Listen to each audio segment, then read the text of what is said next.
Bismillahirrahmanirrahim. Assalamualaikum warahmatullahi wabarakatuh. Alhamdulillahi ala ihsani wa syukru lahu ala taufiqihi wa amtinani. Wa asyhadu an la ilaha illallah wahdahu la syarika lahu ta'ziman li sya'nih. Wa asyhadu anna Muhammadan abduhu wa rasuluhu da'ila ridwanih. Allahumma salli alaihi wa ala alihi wa ashabihi wa ikhwanih. Para ibu-ibu yang dirahmati oleh Allah Subhanahu wa taala, pada kesempatan yang bahagia ini kita akan bahas tentang salah satu sosok yang sangat mulia dari istri-istri Nabi sallallahu alaihi wasallam, yaitu Safiyah bintu Huyai An-Nadhriyah, ya. Safiyah bintu Huyai bin Akhtab. Safiyah bintu Huyai adalah seorang wanita Yahudiyah, ya, yang tinggal awalnya di kota Madinah, kemudian terusir, akhirnya pindah di Khaybar, kemudian akhirnya pada tahun 7 Hijriyah Nabi SAW menikahi Safiyah radhiyallahu ta'ala anha.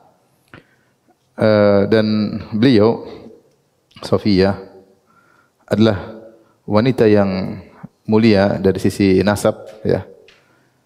Sebagaimana dalam hadis dari Anas bin Malik radhiyallahu ta'ala anhu, beliau berkata, balagha Safiyata an Hafsata qalat. Suatu hari Hafsah cemburu kepada Safiyah karena Safiyah terkenal sangat cantik jelita. Maka Hafsah berkata, bintu Yahudi, putri Yahudi. Ucapan yang kurang pantas. Hafsah cemburu, maka dia berkata bintu Yahudi, putri Yahudi.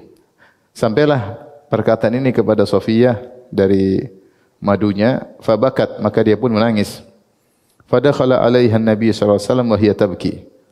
Maka Nabi SAW ketika bertemu dengan Safiyah, Safiyah dalam kondisi menangis.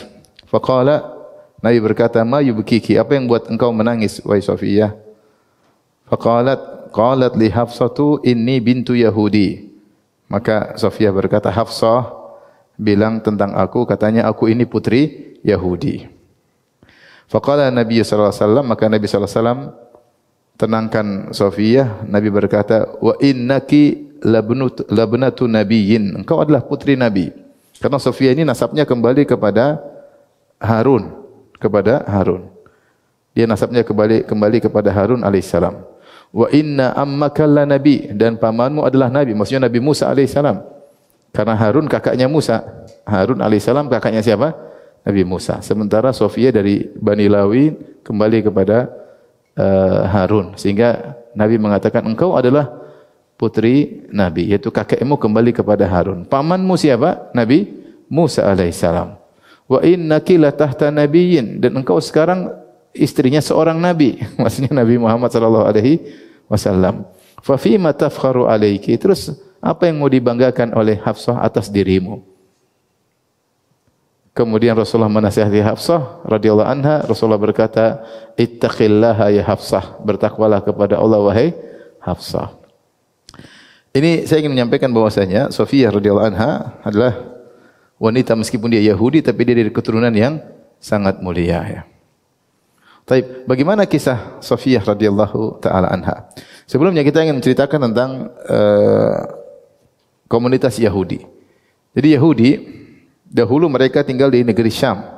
Negeri Syam maksudnya di daerah Palestina dan sekitarnya. Kemudian akhirnya mereka dalam kehidupan susah, kemudian dimusuhi oleh orang-orang Nasara di kemudian hari, ya, karena mereka pernah berbuat jahat kepada orang-orang Nasara. Akhirnya mereka pun pindah tempat tinggal. Dan mereka tahu dalam buku-buku mereka, kitab-kitab suci mereka dan khabar-khabar dari guru-guru mereka bahwasanya nabi akhir zaman atau nabi yang terakhir akan muncul di daerah Hijaz, yaitu di daerah Arab Saudi yang di situ banyak korma. Sehingga akhirnya mereka pun banyak yang berpindah menuju ke Hijaz. Hijaz maksudnya di Mekah, Madinah, Taif, daerah sekitar situ. Maka pindahlah mereka tinggal di daerah Hijaz yang banyak kormanya. Dan di antara dua kota yang paling banyak kormanya adalah Madinah dan Khaybar. Madinah dan Khaybar. Mereka pindah sudah sejak lama. Akhirnya mereka beranak pinak di Khaybar dan di Madinah, dan mulailah mereka namanya berubah menjadi nama-nama Arab. Sehingga kita dapati Yahudi-Yahudi yang dihadapi oleh Nabi banyak namanya nama-nama Arab, bukan lagi nama-nama Bani Israel, karena sudah sekian lama mereka tinggal di situ ya. Meskipun saya pernah ke Khaybar, saya ngobrol sama seorang Arab Saudi di sana, dia cerita bahwasanya di sini pun masih ada orang-orang yang masuk Islam, kabilahnya kita tahu dia dulu orang Yahudi. Jadi nama kabilah kita tahu dia dulu orang Yahudi, tapi sudah pada masuk Islam. Ya, tapi intinya mereka pun tinggal di Madinah dan di Khaybar. Nah, di Madinah ada 3 kabilah besar. Kabilah Bani Qainuqa, Bani Nadhir, dan Bani Quraidah. Mereka tinggal di kota Madinah, kemudian mereka menanti-nanti kedatangan Nabi yang terakhir.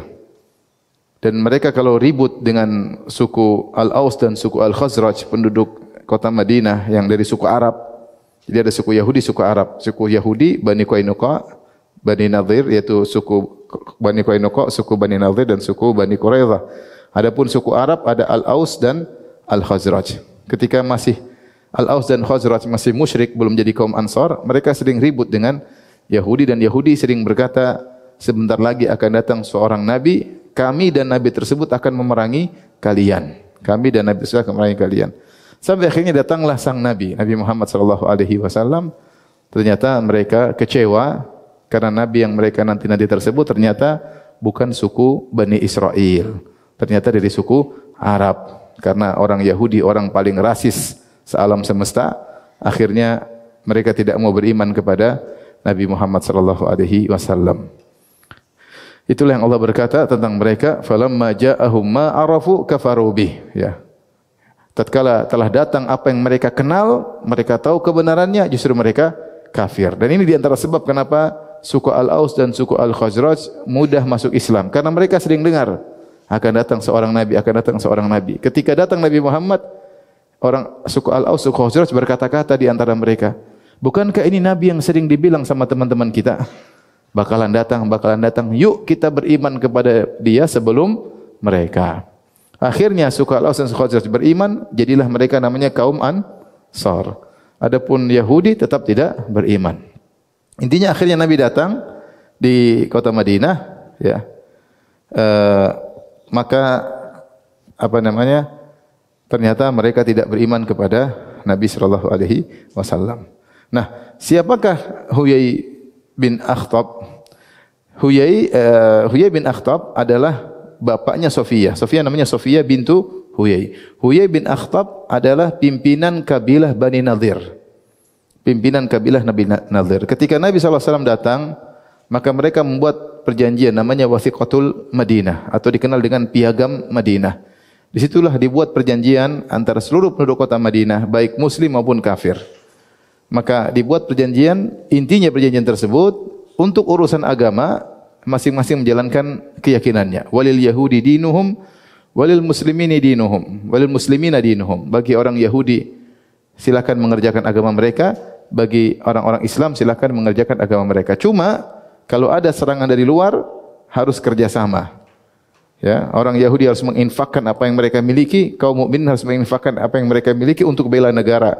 Karena status mereka sekarang sebagai penduduk kota Madinah, maka mereka harus bekerja sama untuk menolak musuh. Ini disepakati oleh mereka. Kemudian juga mereka ada perjanjian damai, bahwasanya mereka harus damai, tidak boleh berkhianat, dan kalau ada musuh mereka harus kerjasama melawan musuh. Ternyata orang Yahudi adalah kaum yang suka berkhianat. Maka yang pertama kali berkhianat adalah Bani Qainuqa.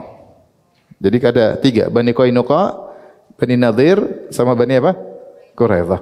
Yang pertama berkhianat Bani Qainuqa. Ada seorang wanita sedang di pasar, wanita muslimah. Terus ada seorang Yahudi iseng, dia ikat bajunya atau jilbabnya wanita muslimah tadi. Ketika muslimah tadi berdiri, jilbabnya lepas. Maka dia malu terlihat tersingkap auratnya. Maka ada orang muslim yang marah, dia pun mukul orang Yahudi tersebut sampai akhirnya meninggal, kemudian dibalas, akhirnya terjadi keributan. Karena mereka yang salah, akhirnya mereka diusir oleh Nabi sallallahu alaihi wasallam, maka keluarlah Bani Qainuqa dari kota Madinah. Pertama kali yang berkhianat Bani Qainuqa karena mengganggu wanita muslimah. Pingin wanita muslimah tersebut jilbabnya terbuka. Terusirlah mereka. Kemudian tinggal dua lagi. Bani Nadir sama Bani apa? Quraidah. Bani Nadir mereka juga berkhianat. Mereka berencana untuk membunuh Nabi sallallahu alaihi wasallam. Mereka ingin mereka undang Nabi dan mereka ingin lempar batu ke kepala Nabi sallallahu alaihi wasallam agar Nabi meninggal dunia sehingga selesai. Ternyata Allah memberitahukan kepada Nabi sallallahu alaihi wasallam, akhirnya ketahuan, akhirnya Nabi pun mengepung mereka, akhirnya mereka kalah dan akhirnya mereka harus terusir. Silakan bawa seluruh kekayaan kalian, yang penting bisa dibawa oleh onta mereka. Satu orang bawa satu onta dengan satu suketan. Akhirnya mereka meninggalkan kampung Bani Nadir, mereka pergi. Sebagian pergi ke Syam, sebagian pergi ke Khaybar. Jadi kalau kota Madinah di bawah Mekah selatan, di utaranya apa? Kota Madinah. Antara Mekah dan Madinah 500 kilo. Di atas Madinah ada Khaybar. Kira-kira 300-an kilo atau 350 kilo, atau enggak sampai, kira-kira 200-an kilo. Khaybar. Kemudian di atas Khaybar nanti ke Tabuk, dari Tabuk kemudian ke negeri Syam, Palestina dan seterusnya. Nah, di antara mereka ada yang dari Madinah pergi ke Khaybar. Di antara mereka ada yang mengungsi pergi ke negeri Syam. Ketika itu maka pimpinan Bani Nadir siapa? Bapaknya Sofiyah, Huyai bin Akhtab. Maka mereka pun pergi, Huyai bin Akhtab pergi ke Khaybar. Dia bawa putrinya siapa? Sofiyah. Dia bawa putrinya Sofiyah. Khilaf di kalangan para ulama, Sofiyah ketika berpindah umurnya berapa? Ada yang mengatakan umurnya 14, ada yang mengatakan umurnya 12. Intinya, maka pindahlah mereka ke Khaybar. Pindah ke Khaybar sampai akhirnya pada tahun 5 Hijriah, bapaknya Sofiyah ini, dia dendam kepada Nabi sallallahu alaihi wasallam, maka dia pun memprovokasi. Dia pergi ke Quraisy, ke Mekah, dia pergi ke Bani kabilah Ghatafan, orang-orang Arab Badui untuk menyerang kota Madinah. Maka terjadilah perang Ahzab. Kalau tadi pengusiran Bani Nadir, ada yang mengatakan tahun 2 Hijriah, ada yang mengatakan tahun 4 Hijriah. Wallahu alam ya, antara 2 atau 4 Hijriah. Pada tahun 5 Hijriah, bapaknya Sofiyah provokator, dia memprovokasi orang-orang Quraisy. Ayo serang Muhammad. Dia pergi ke kabilah-kabilah di orang Arab Badui, kabilah Ghatafan dan yang lainnya. Akhirnya dia berhasil mengumpulkan 10.000 orang untuk menyerang kota Madinah sehingga terjadi perang namanya perang Ahzab. Perang apa? Perang Ahzab. Pada tahun 5 Hijriah. Di situ datang 10.000 pasukan, di antaranya Yahudi, kemudian Quraisy 4.000, kemudian dari kabilah Ghatafan yang lain 6.000. Ketika diserang, kemudian Huyai bin Akhtab, bapaknya Sofiyah, tidak cukup sampai di situ. Dia pergi ke kabilah Bani Quraidah yang masih saja di Madinah. Bani apa? Quraidah. Ini masih ngikut nggak ibu-ibu ini? Jangan-jangan sudah hang. Bani Qainuqa sudah diusir kan? Bani Nadir sudah diusir, pindah kemana-mana. Tinggal Bani Quraidah. Maka bapaknya Sofiyah datang ke pimpinan Bani Quraidah, provokasi. Ayo berkhianatlah kepada Muhammad. Batalkan janji perdamaian. Kita serang kota Madinah. Kapan lagi kita akan menang? Tadinya pimpinan Bani Quraidah tidak mau, namun terprovokasi oleh bapaknya Sofiyah. Akhirnya dia bilang iya, tapi syaratnya kau harus bersama kami di sini. Kalau menang kita sama-sama menang, kalau mati sama-sama mati. Akhirnya bapaknya Sofiyah mengatakan siap, saya siap. Maka terjadilah perang Ahzab atau perang Khandaq. Ternyata kaum musyrikin pulang karena tidak berhasil. 10.000 pulang. Tinggallah Bani Quraidah sudah terlanjur membatalkan apa? Perjanjian damai. Akhirnya diserang oleh Nabi sallallahu alaihi wasallam. Akhirnya dibunuhlah mereka semua, termasuk bapaknya siapa? Sofiyah. Termasuk bapaknya Sofiyah. Termasuk bapaknya Sofiyah. Inilah secara singkat kenapa bapaknya Sofiyah dibunuh oleh siapa? Nabi sallallahu alaihi wasallam. Baik, kita kembali kepada Sofiyah bintu Huyai. Dari sini kita tahu Sofiyah dari kabilah Bani apa? Bani Nadhir. Kalau kita bilang Safiyah bintu Huyai bin Akhtab An-Nadriyah, An-Nadriyah pakai dhat, An-Nadriyah karena dia dari Bani Nadhir. Safiyah keturunan siapa? Harun alaihissalam. Pamannya siapa? Musa alaihissalam. Suaminya siapa? Muhammad sallallahu alaihi wasallam. Ini muqaddimah tentang kisah Safiyah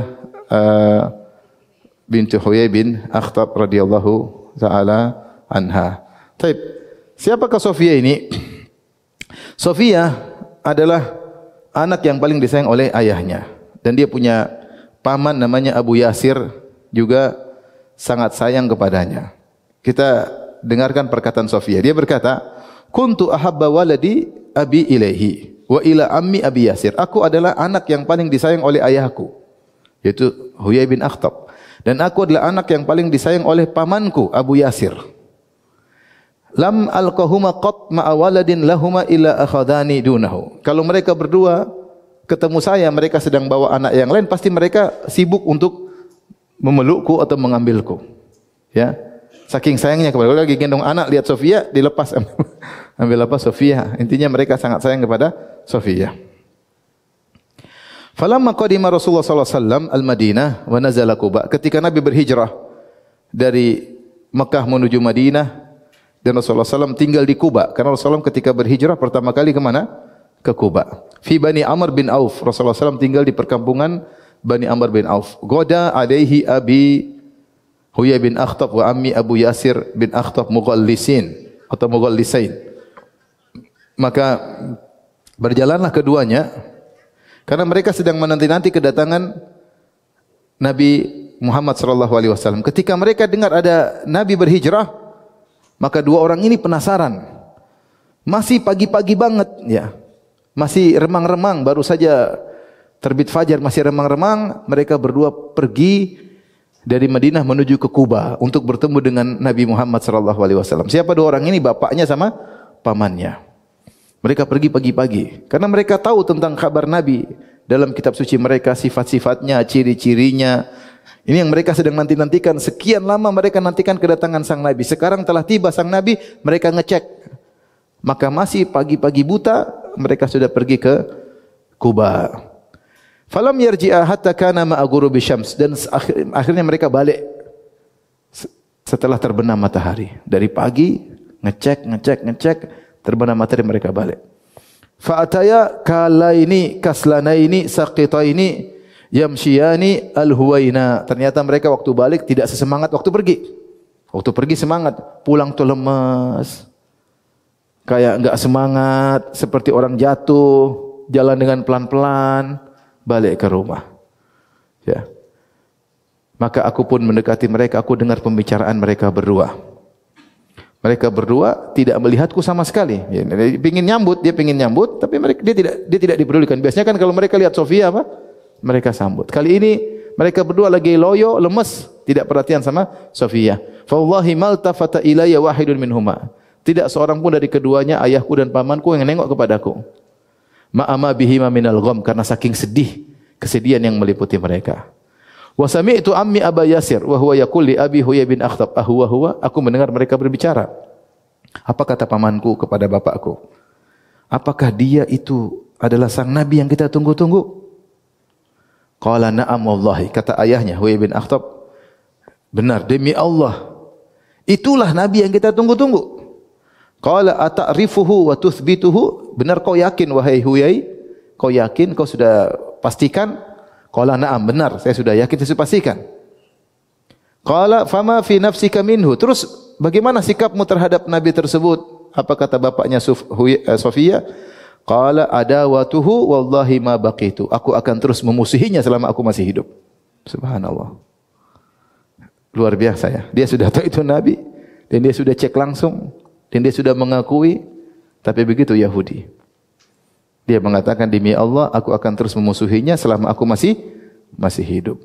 Ini rupanya salah satu sebab kenapa Safiyah mudah masuk Islam. Karena dia dengar pembicaraan tersebut. Oh, ini nabi kok diingkari, masuk dalam ya, hati Safiyah. Makanya ketika Safiyah akhirnya terjadi perang Khaybar, kemudian Sofiyah ditawan oleh Nabi sallallahu alaihi wasallam, maka Nabi menawarkan kepada Sofiyah dua pilihan. Kau menikah dengan saya atau kau bebas pergi ke kaummu. Maka Sofiyah berkata, Rasulullah berkata, "Hallaka fiyya, maukah kau menikah denganku?" Maka Sofiyah berkata, "Ya Rasulullah, qad kuntu atamanna dzalika fi syirk. Fa kaifa idza amkanani Allah minhu fil Islam?" Saya dulu waktu masih syirik berangan-angan untuk menjadi suamimu ya. Bagaimana lagi setelah aku masuk Islam?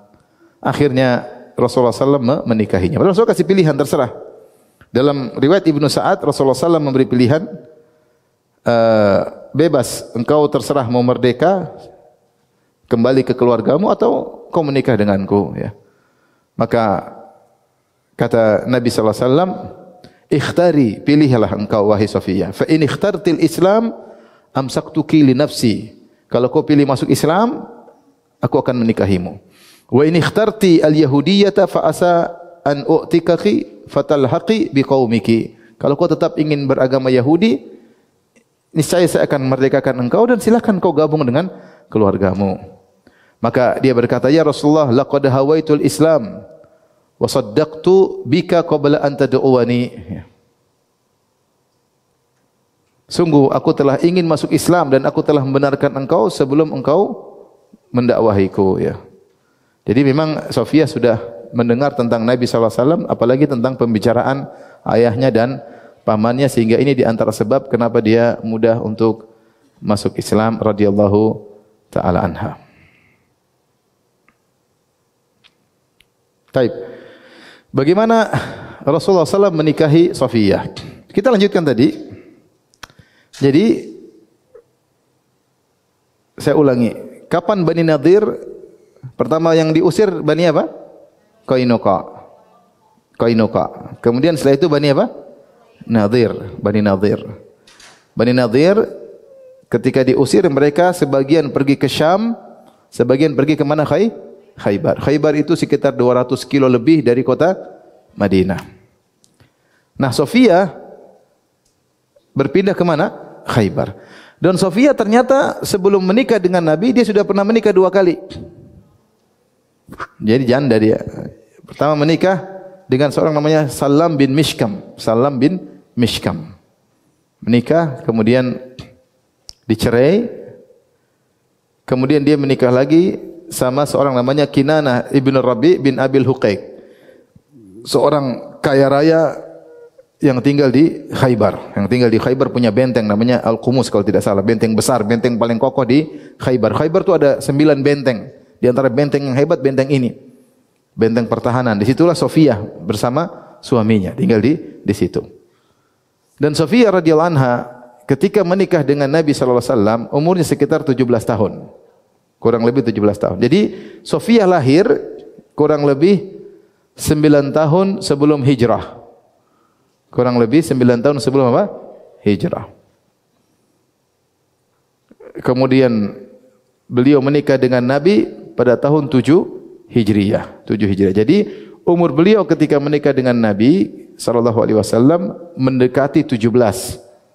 16 tahun lebih, mendekati 17 tahun. Mendekati sekitar 17 tahun. Berarti dia nikah awal dengan suaminya mungkin belasan, mungkin 12, mungkin 11 tahun. Suami yang pertama. Kemudian dicerai, kemudian dia menikah lagi dengan Kinanah bin Rabi bin Abil Huqaiq. Kemudian suaminya meninggal dalam perang Khaybar. Kemudian dia menikah dengan Nabi sallallahu alaihi wasallam.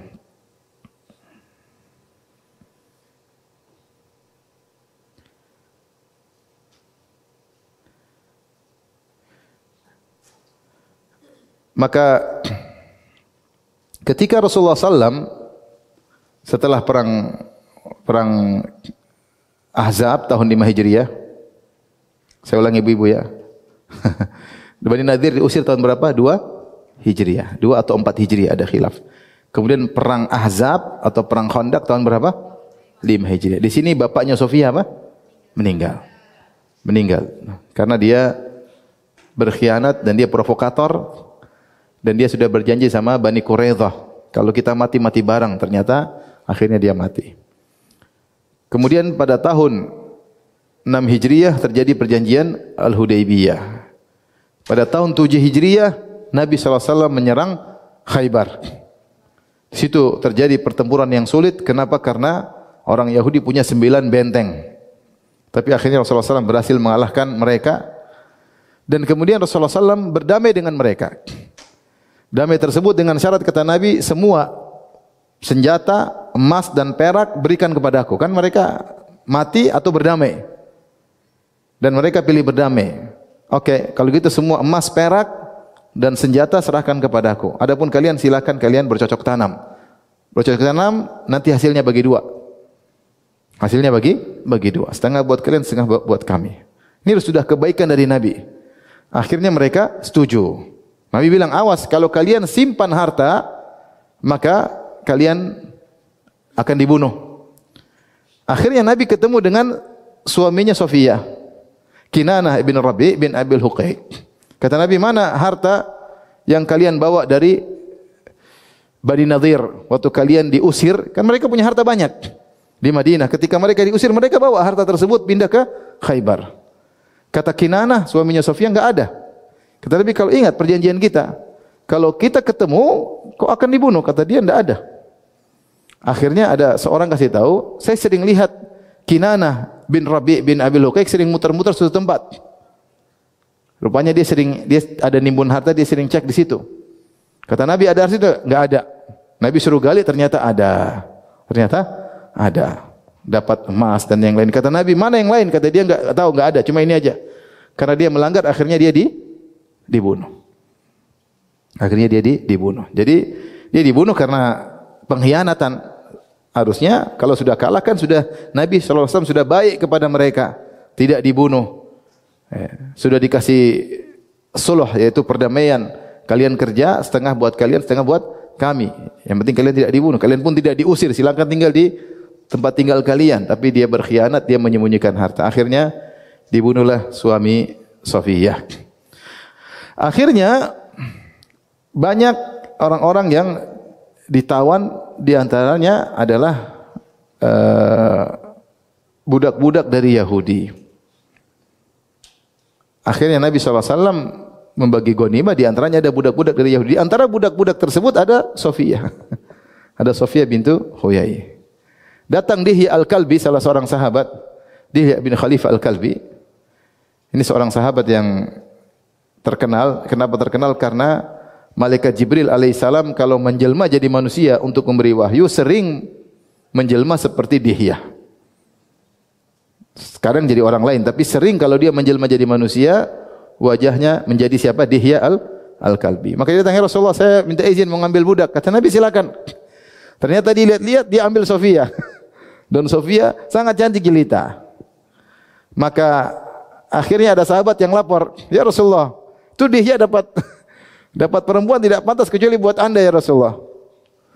Kata Rasulullah, lepas ganti yang lain. Ganti yang lain. Kata sebagian ulama dijelaskan kenapa? Karena Rasulullah menyuruh Dihya Al-Kalbi untuk mengambil budak yang biasa. Ternyata dia pilih yang paling apa? Cantik di situ. Dan sahabat yang lain menegur hal ini karena tidak boleh, karena banyak sahabat yang lebih mulia daripada Dihya. Nanti bisa terjadi ketidakcekcokan dan yang lainnya. Kata mereka, ini budak tidak pantas kecuali buat siapa? Nabi. Terlebih lagi, Sofiyah radhiyallahu anha adalah putri seorang penguasa dan dia dari nasab yang tinggi dan dia biasa memiliki akhlak yang tinggi. Intinya dia wanita mulia. Akhirnya kata para sahabat, tidak pantas kecuali untuk anda wahai Rasulullah. Akhirnya kata Nabi, Dihya cari yang lain, itu Sofiyah buat saya. Bukan ide Nabi awalnya, sahabat yang kasih tahu. Akhirnya Nabi bawa Sofiyah radhiyallahu taala anha. Kemudian Rasulullah tadi ditawarkan, wahai Sofiyah, terserah, ikhtari, kau pilih salah satu dan keduanya. Karena ini wanita mulia, Rasulullah SAW ingin muliakan. Rasulullah tahu bagaimana kondisi bapaknya mati, suaminya apa? Mati, tewas, kakak-kakak, saudara-saudaranya pada meninggal dalam perang apa? Khaybar. Maka Nabi bilang, terserah. Kalau kau ingin masuk Islam, insya Allah saya akan menikahimu, ya, atau kau akan berada di sisiku. Tapi kalau kau tidak mau masuk Islam, ingin Yahudi, silakan. Silakan, mungkin saya akan merdekakan engkau dan silakan kembali ke kaummu. Akhirnya Sofiyah memilih bersama Nabi SAW. Tadi sudah kita jelaskan karena dia memang sejak awal sudah mendengar tentang siapa? Nabi. Jadi tadi pembicaraan pamannya dan suaminya. Ya dengan apa? Pamannya, bapaknya dan pamannya. Subhanallah. Ketika Nabi SAW menikahi dia, Rasulullah SAW melihat ada warna biru atau hijau di pipinya. Rasulullah bertanya, apa ini warna hijau di pipi? Bekas hantaman, pukulan. Maka Sofiyah cerita, saya bermimpi, baru-baru jadi mimpi. Ketika di Khaybar saya bermimpi, ada rembulan dari Madinah datang, dari Yathrib datang kemudian jatuh di pangkuanku. Maka saya cerita kepada suamiku, wahai suamiku, saya mimpi ada rembulan dari kota Madinah, Pak, datang ke pangkuanku. Maka suamiku marah, dia tempeleng saya. Dia bilang, kau ingin menikahi raja Madinah, maksudnya Nabi SAW. Kemudian beberapa hari kemudian ternyata terjadi, mereka diserang, akhirnya suaminya apa? Mati, dan akhirnya dinikahi oleh siapa? Nabi. Berarti itu baru beberapa hari sebelumnya karena bekas biru masih ada. Kalau sebulan lalu sudah hilang. Jadi subhanallah, Sofiyah bermimpi ada rembulan datang di pangkuannya dan suaminya ngerti tentang tafsir mimpi tersebut. Bahwasanya kau bakalan nikah sama raja Madinah, maksudnya dengan Nabi SAW, dengan Muhammad. Maka dia pun gampar Sofiyah sampai biru wajahnya. Dan Rasulullah ketika menikah, Rasulullah ternyata masih ada warna hijau atau warna biru. Maka kemudian dia cerita, karena begini-begini saya mimpi suami saya marah, dan subhanallah mimpi tersebut terjadi beberapa hari atau beberapa waktu. Sebentar kemudian terwujudkan mimpi tersebut. Baik. Kemudian ketika Sofiyah bersama Nabi SAW, maka sahabat bingung, ini Sofiyah diapain sama Nabi? Jadikan budak atau dijadikan istri? Mereka bilang, kalau Sofiyah dipakein hijab, berarti jadi istri. Kalau dibiarkan tidak pakai hijab, berarti jadi ummu walad, jadi budak. Namun mereka enggak berani nanya sama Nabi. Ini jadi apa ya Rasulullah? Enggak ada. Mereka diam-diam aja. Ternyata Rasulullah SAW akhirnya kasih apa? Hijab. Tutup wajahnya, tutup semuanya. Berarti Nabi menikahi siapa?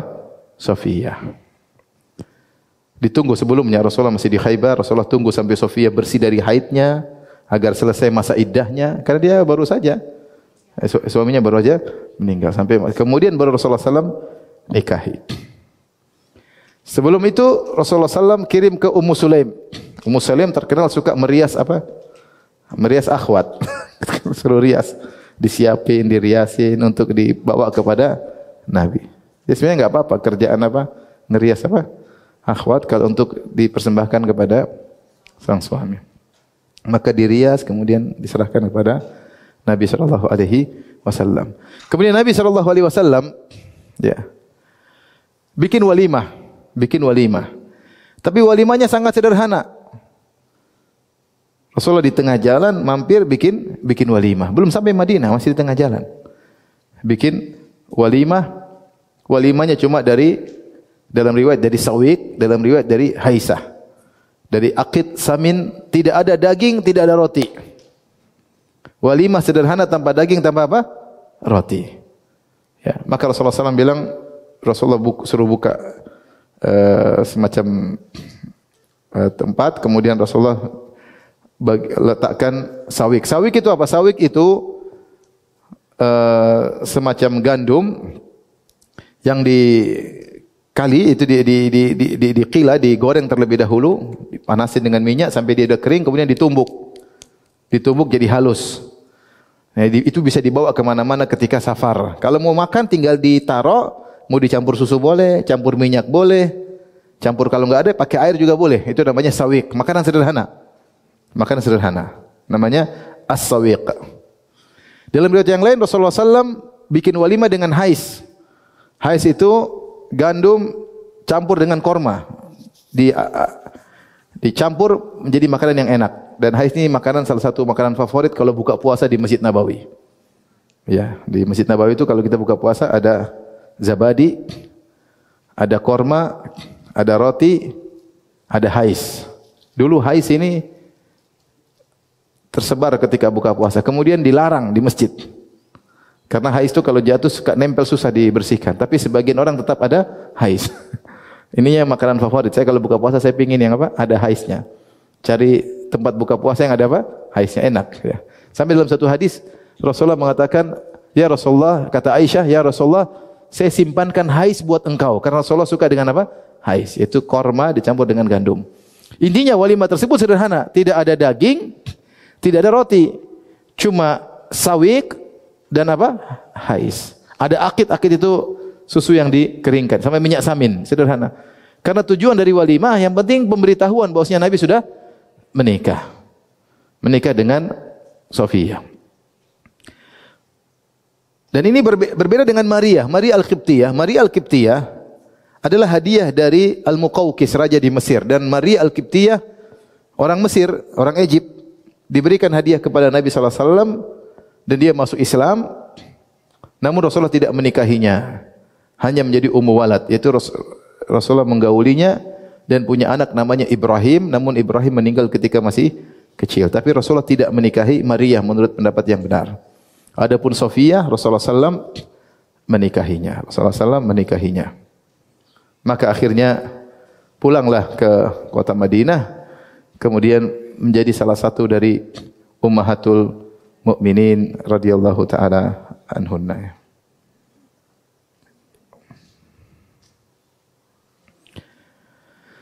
Nah, Sofia ini radhiyallahu taala anha ya. Karena cantik jelita dicemburui oleh istri-istri Nabi yang lain. Dicemburui oleh istri-istri Nabi yang lain. Di antara yang cemburu tadi Hafsah. Hafsah bilang apa tadi? Bintu Yahudi, putri Yahudi. Akhirnya Rasulullah, ittaqillah ya Hafsah, bertakwalah engkau wahai Hafsah. Jangan begitu ya. Perkataan Hafsah tidak salah, benar dia putri apa? Yahudi, tapi itu omongannya keluar dengan apa? Dengan cemburu. Maka Rasulullah tenangkan siapa? Sofia. Di antara yang cemburu adalah Aisyah radhiyallahu taala anha. Sampai Rasulullah pernah marah kepada Aisyah. Aisyah berkata, "Innaha qasirah." Sofia itu pendek. Cantik tapi pendek. Maka Rasulullah sallam tegur. Rasulullah marah. Laqad qulti kalimatan law muzijat bima'il bahri lamazajathu. Wahai Aisyah, engkau telah mengucapkan satu perkataan yang sangat kotor, seandainya kalau dicampur dengan air laut akan merubah rasa air laut. Air laut itu sangat muluha, sangat asin. Sehingga kalau ada yang masuk tidak bisa merubah, bahkan bangkai kalau terbuang di air laut tidak merubah air laut. Tetap aja dia dengan keasinannya. Tetapi Nabi menggambarkan bahwasanya perkataan engkau wahai Aisyah mengatakan ghibah, mengatakan Sofia pendek, itu sangat buruk. Kalau dicampur dengan air laut akan merubah air laut. Subhanallah. Di sini fikih Nabi SAW. Kalau istrinya cemburu, Rasulullah SAW biarkan. Cemburu itu tidak bisa dihindari. Karena cemburu itu tanda cinta. Cemburu itu tanda apa? Cinta. Cemburu dan cinta adalah dua bagian dari satu logam uang. Logam pasti ada dua mata, kanan kiri. Yaitu cemburu dan apa? Cinta. Tidak mungkin seorang bisa meraih cinta wanita tanpa cemburu. Sebagian laki-laki ingin istri saya cinta sama saya tanpa cemburu. Itu mustahil. Kalau dia cinta, dia pasti apa? Cemburu. Kalau dia enggak cemburu, tandanya enggak cinta. Maka kalau tahu istri cemburu berarti dia apa? Cinta. Dan itu tidak jadi masalah ya. Tetapi kalau kecemburuan tersebut melanggar syariat, maka harus diluruskan. Harus diluruskan. Contoh seperti ketika Aisyah radhiyallahu anha, Nabi lagi di rumah Aisyah, tahu-tahu ada yang kirim makanan. Ini menyalahi kode etik poligami. Mungkin maksud dia baik, tapi Aisyah cemburu. Kirimlah seorang wanita membawa makanan. Riwayat ada yang mengatakan itu adalah Ummu Salamah, dalam riwayat ada yang mengatakan Sofiyah. Jadi makanan. Maka Aisyah pun mukul tangan pembantu tersebut, jatuhlah makanan, piring pecah. Lihat di sini. Masalah cemburunya, Rasulullah SAW tidak ada masalah, karena itu suatu tabiat wanita, kalau cinta pasti cemburu. Tapi ketika cemburuan tadi melanggar peraturan syariat, maka Nabi kasih hukuman. Maka Nabi segera turun itu di hadapan para sahabat lagi bertamu. Kata Nabi, "Gharat ummukum." Ibunda kalian cemburu. "Gharat ummukum." Ibunda kalian mukul tangan pembantu sampai piring pecah karena apa? Cemburu. Rasulullah sampai berulang kali. Ibunda kalian cemburu, agar para sahabat tidak mikir macam-macam. Maka Rasulullah mengatakan ibunda kalian, ummukum, agar kalian tahu Aisyah ini lagi cemburu, itu ibunda kalian. Jadi jangan digubrisi, sudah jangan dipikirin. Dan Rasulullah juga tidak mikir, yang Rasulullah pikir piring pecah. Maka Rasulullah ambil piring Aisyah, suruh ganti piring Ummu Salamah atau piring apa? Sofiyah. Kalau cemburu enggak bisa dihindari. Tapi kalau melanggar harus ditegur. Nah seperti ini, ketika Aisyah cemburu, ya biarin aja. Tapi ketika dia menggibah siapa? Sofiyah. Innaha qasirah. Maka Rasulullah tegur, tidak boleh ngomong begitu. Dan ini di antara kejujuran Aisyah. Aisyah yang ceritakan hadis ini. Saya pernah salah. Saya pernah apa? Salah ketika saya mengatakan Sofiyah pendek. Subhanallah. Akhirnya Rasulullah SAW tegur Aisyah radhiyallahu anha. Tapi jangan kita pikiran bahwasanya Aisyah ribut sama Sofiyah. Tidak, Sofiyah orangnya baik. Itu biasa wanita. Makanya dalam hadis kata Aisyah radhiyallahu anha, wa kana nisa'un Nabi sallallahu alaihi wasallam kunna hizbain. Istri-istri Nabi istri-istri Nabi 9 orang itu dulu 2 kubu. Jadi 2 grup. Kata Aisyah, hizbun fihi, di situ ada Aisyah, hadis saya lupa hadis siapa, sahabat yang cerita. Pokoknya dua istri Nabi itu 2 grup. Satu grup adalah Aisyah, Saudah, Sofiyah, Hafsah. Berarti kan mereka teman, ya enggak? Satu grup. Grup yang lain Ummu Salamah dan yang lainnya. Jadi mereka 9, 5 bersama grup Ummu Salamah, 4 grup siapa? Aisyah. Ternyata dalam grup ini ada siapa? Sofiyah. Ada Sofiyah. Ya, cemburuan biasa tapi mereka satu grup. Mereka satu grup.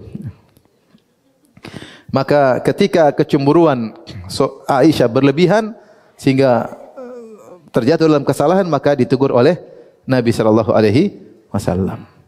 Kalau cemburu cuma ngambek-ngambek biarin aja. Biarin aja. Baik.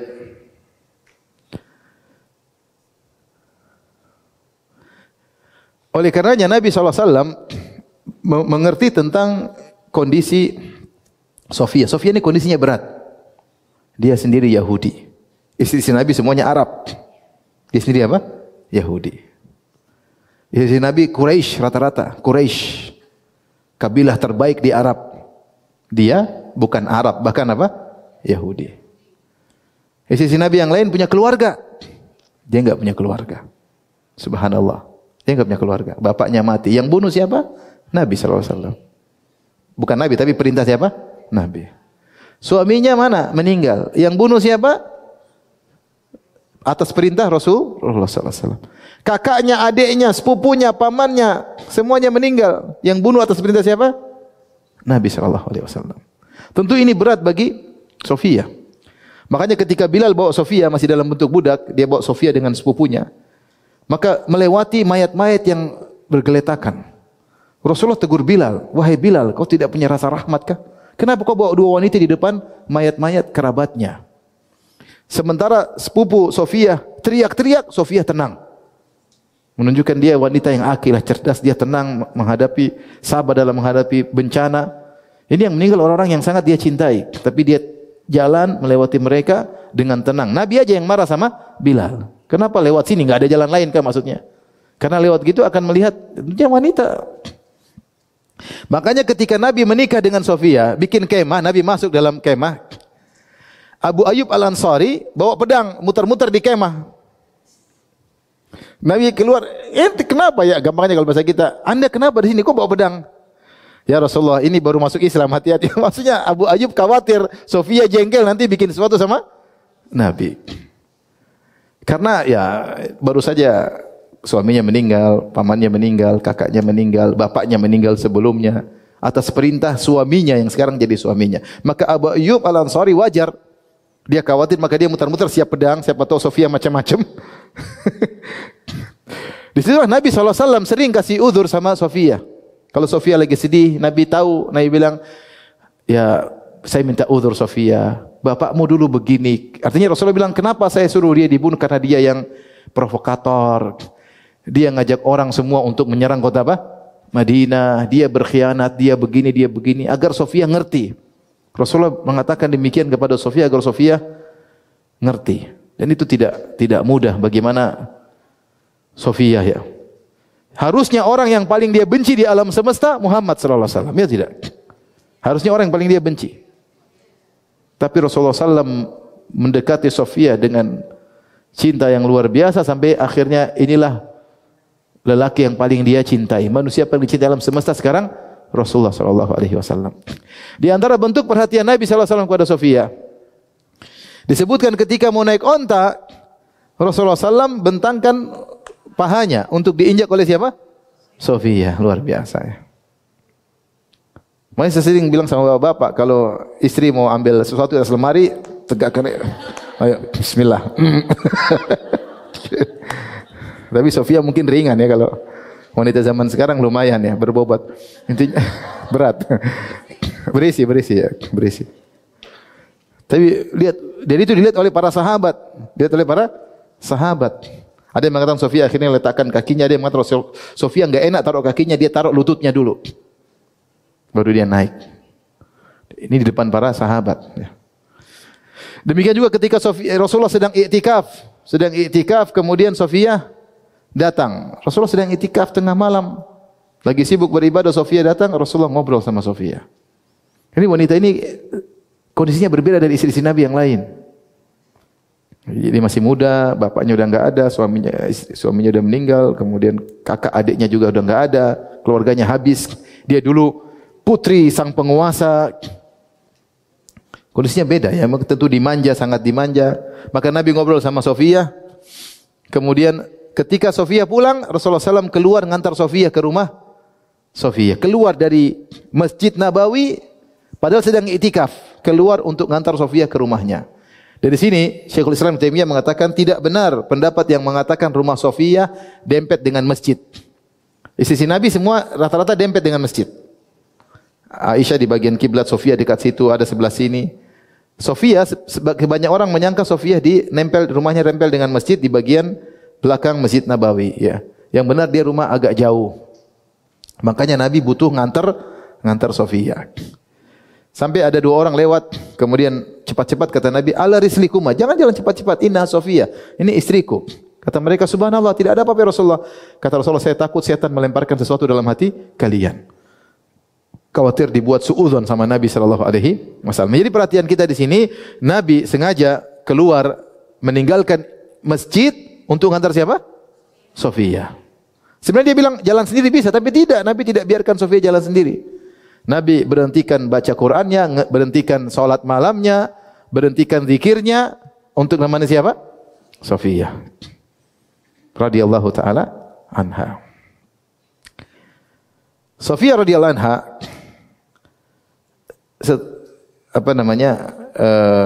terkenal sangat rajin beribadah, kemudian sangat bertakwa kepada Allah Subhanahu wa taala. Kan disebutkan tentang bagaimana akhlak Sofia radhiyallahu taala anha.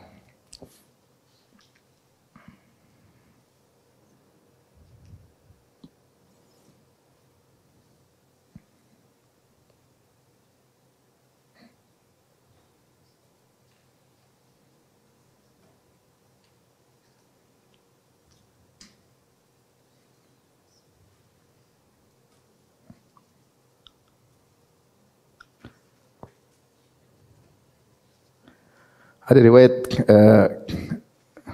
sebentar. Jadi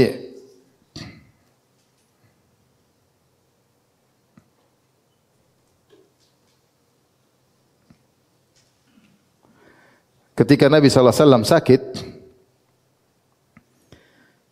ketika Nabi sallallahu alaihi wasallam sakit dari Zaid bin Aslam karena Nabi sallallahu alaihi wasallam syakian, Nabi sedang sakit wa indahu azwajuhu, di sisi Nabi ada istri Nabi. Faqalat Safiyah, Safiyah berkata di hadapan istri-istrinya, "Lawadittu anna alladhi bika bi." Ya Rasulullah, sungguh aku berangan-angan sakitmu itu juga menimpa diriku atau pindah kepada aku. Seandainya yang sakit itu saya gantikan posisimu, saya yang sakit. Fataghammaza biha azwajun Nabi sallallahu alaihi wasallam. Maka istri Nabi yang lain saling melihat. Saling melihat. Maka Rasulullah tegur istri yang lain. Aibtunnaha, kalian mencela Safiyah? Fa walladhi nafsi biyadihi innaha la sadiqah. Demi zat yang jiwaku berada di tangannya, sungguh dia jujur dalam perkataannya tersebut. Dia jujur dalam perkataannya tersebut.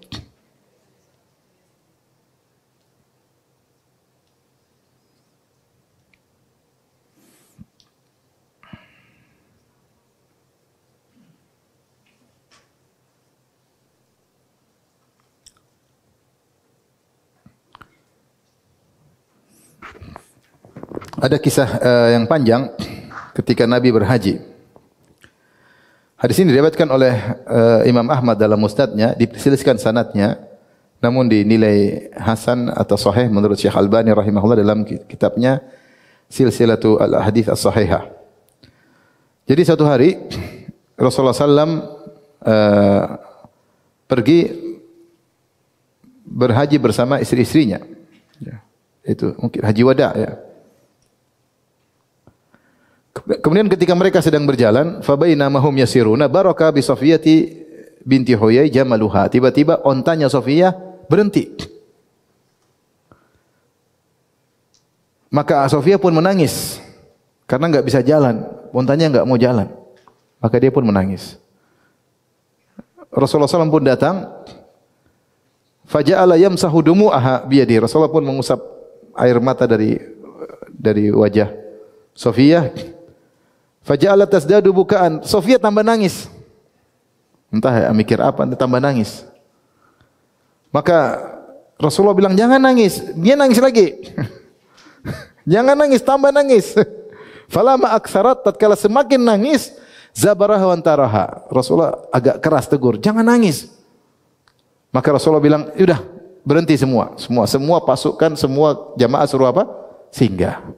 Karena Safiyah disuruh diam, enggak mau apa? Diam. Rasulullah suruh semua turun, fanazalu, semuanya turun. Padahal Rasulullah SAW tidak ingin singgah, tapi istrinya nangis. Wa kana yaumi, kata Safiyah, itu hari ketika itu adalah bagian jatahku. Tatkala mereka semua turun, maka duriba khiba, Nabi SAW dibuatlah kemah Nabi SAW. Rasulullah masuk dalam kemah tersebut. Artinya gara-gara Safiyah nangis, perjalanan apa? Berhenti. Falam adri alama uhjau min Rasulillah sallallahu alaihi wasallam. Tiba-tiba saya saking sedihnya, tiba-tiba saya sudah masuk dalam kemah bersama Nabi. Wa khasyitu an yakuna fi nafsi syai' minni. Saya khawatir Nabi marah sama saya. Disuruh diam enggak diam-diam. Maka saya ingin cari hati Nabi. Fantalaqtu ila Aisyah. Saya pun pergi ke Aisyah.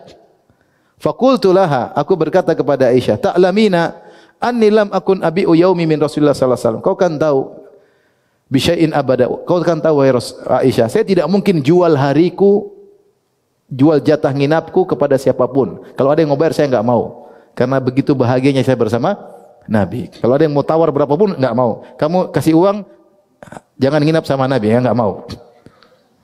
Enggak mau. Enggak mungkin saya akan jual hariku jatah nginapku. Tetapi hari ini, wa inni qad uhabtu yaumi laki. Tapi ini hariku saya hadiahkan buat kau wahai Aisyah. Ala anturdi Rasulullah sallallahu alaihi wasallam ani. Tapi syaratnya kau bikin Nabi jangan marah sama saya. Karena dia takut Nabi marah sama dia. Sudah ini hari buat kamu. Indah banget ya kalau begini ya. Saya kasih hadiah hariku buatmu, tapi jangan bikin Nabi supaya Nabi tidak marah sama saya. Aisyah semangat. Kata Aisyah, "Na'am." Oke. Aisyah pun segera mengambil khimarnya, mengambil jilbabnya, kemudian dikasih za'faran, kemudian dicampur dengan air supaya wangi. Kemudian dia pakai baju, segera pergi ke Rasulullah, masuk ke kemah Rasulullah. Kemudian farafa atarfal khiba, dia buka tenda. Rasulullah kaget. Malaki ya Aisyah, inna hadza laisa biyaumiki. Ngapain ke sini? Ini bukan jatah nginapmu. Kata Aisyah, dzalika fadlullah yu'tihi may yasha. Ini karunia dari Allah wahai Rasulullah. Akhirnya dia cerita tadi begini. Sudah, jatah Aisyah. Ini menunjukkan hubungan Aisyah dengan siapa? Sofia apa? Baik. Falamma kana inda rawah, qala li Zainab binti Jahsy. Tatkala waktunya berangkat lagi, kan ontanya Sofia tidak mau jalan. Maka Rasulullah bilang sama Zainab binti Jahsy. Ingat, Zainab binti Jahsy grup satunya. Tadi kan dua grup. Satu grup siapa? Aisyah, Sofia, Saudah, Hafsah. Yang satunya siapa? Ummu Salamah, Juwairiyah, Zainab bintu Jahsy, Maimunah, Ummu Habibah ya. Akhirnya Rasulullah bilang kepada Zainab, karena Zainab banyak ontanya. Kata Rasulullah, ya Zainab, afqiri ukhtaki Sofiyata jamalan. Wahai Zainab, pinjamkan kepada saudarimu. Maksudnya pinjamkan kepada adikmu kalau bahasa kita. Bukan kepada madumu, bahasanya kurang enak. Kata Rasulullah, pinjamkan kepada adikmu seekor onta. Wa kanat min aktsirihinna dhahran, yang paling banyak ontanya milik Zainab. Maka Zainab cemburu. Dia berkata, "Ufkiru yahudiyataka?" Saya pinjamkan onta buat Yahudimu. Wah, ini cemburu. Ya biasa perempuan cemburu. Faqadiban Nabi sallallahu alaihi wasallam, Nabi marah. Ini lagi safar, diminta tolong malah bilang demikian. Maka Rasulullah marah dan Rasulullah memboikot Zainab, tidak diajak ngomong sampai di Mekah, tidak diajak ngomong. Haji selesai, hari-hari di Mina, tidak diajak ngomong. Gara-gara perkataan, karena ini perkataan kurang baik. Ya, apakah saya pinjamkan Yahudi? Sofia sudah masuk Islam. Ummul Mukminin, kenapa disifati lagi dengan apa? Yahudi. Sampai pulang ke Madinah. Haji kan bulan Zulqa'dah, Zulhijjah, Muharram, tidak diajak ngomong. Safar, diboikot sama Nabi sallallahu alaihi wasallam. Tidak datangi Nabi sallallahu alaihi wasallam. Tatkala Rabiul Awal, baru Rasulullah ketemu dengan siapa? Zainab. Zainab tiba-tiba melihat, padahal Zainab ini juga sangat disayang oleh Nabi, tapi ini berat, kondisi kesalahan dia agak berat radhiyallahu taala anha.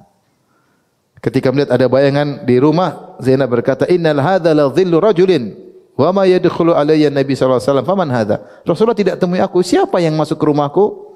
Ternyata Nabi sallallahu alaihi wasallam.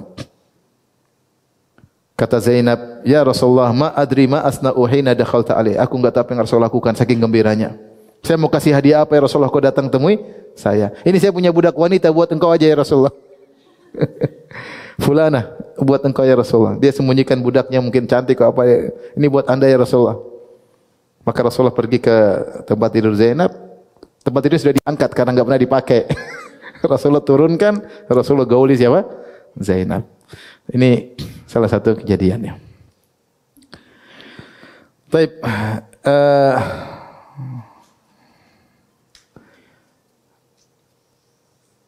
Sofia radhiyallahu anha memiliki akhlak yang mulia ya.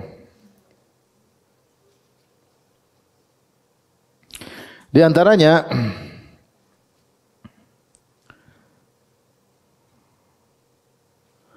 Rasul disebutkan bahwanya Sofia ketika datang kemudian dia menghadiahkan emas atau perhiasannya buat Fatimah radhiyallahu taala anha ya.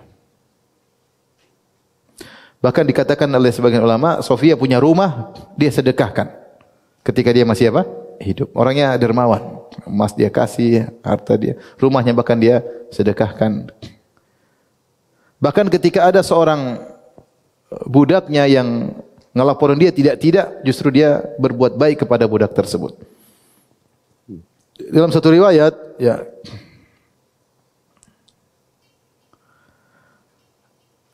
ada seorang budak wanita milik Sofia datang kepada Umar bin Khattab dan dia berkata, "Wahai Umar, inna Sofiyata tuhibbus sabt."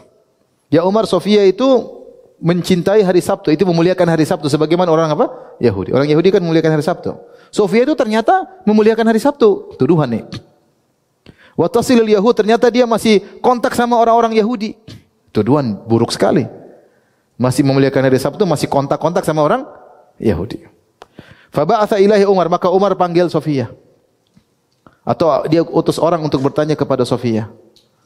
Apa benar laporan tersebut? Apa kata Sofia? Amma sabtu fa inni lam uhibbahu mundu abdalani Allahu bihi yaumal Jum'ah. Adapun hari Sabtu aku tidak mengagungkannya sejak Allah menggantikan dengan hari Jumat. Sekarang saya yang muliakan hari Jumat.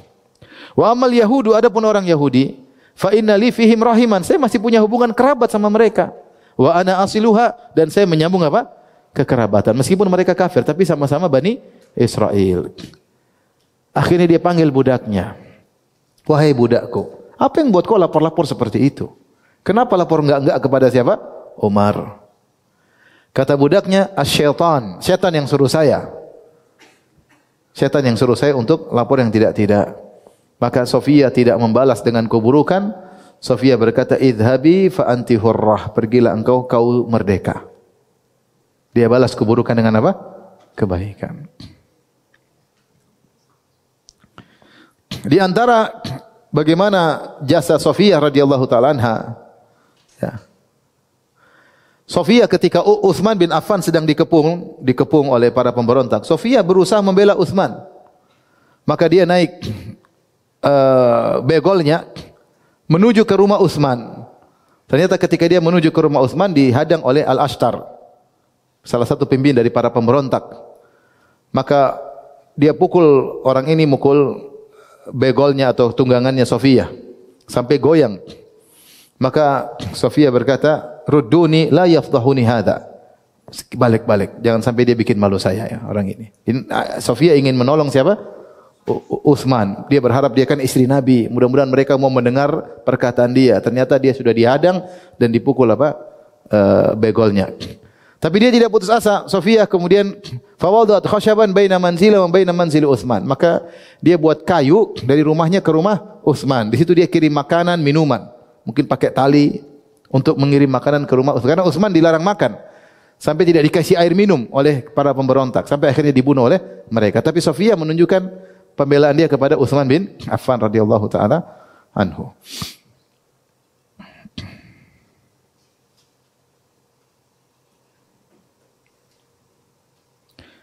Kemudian juga di antara kebaikan Sofia, ya.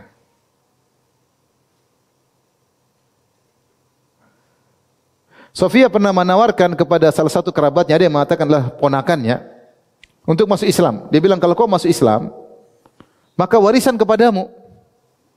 Kalau kau masuk Islam, maka warisan akan lari kepadamu.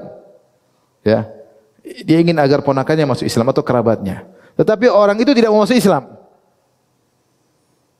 Akhirnya Sofia mengatakan, ya sudah, harta saya sepertiga wasiat buat dia. Masih kafir, masih Yahudi. Ketika Sofia meninggal dunia, maka sepertiga hartanya diberikan kepada lelaki Yahudi tadi yang tidak mau masuk Islam. Dan ketika itu Sofia meninggalkan warisan 100.000 dirham. 100.000 dirham. Laki-laki ini yang tidak mau masuk Islam, Yahudi ini, dapat 33.000 apa? Dirham. Itu jumlah yang sangat banyak. Setelah itu dia masuk Islam. Setelah Sofia meninggal dunia. Coba kalau dia masuk Islam dari awal, dia dapat banyak. Kata Husain bin Abdurrahman, "Ra'aitu syaikhan faqalu hadza warisu Sofia binti Huyai. Faslama ba'da ma matat falam yaritha." Ini adalah, ada orang sudah tua, orang-orang mengatakan dia adalah pewaris harta Sofia. Dia baru masuk Islam setelah Sofia meninggal dunia. Maka dia mendapatkan wasiat, bukan mendapat warisan ya.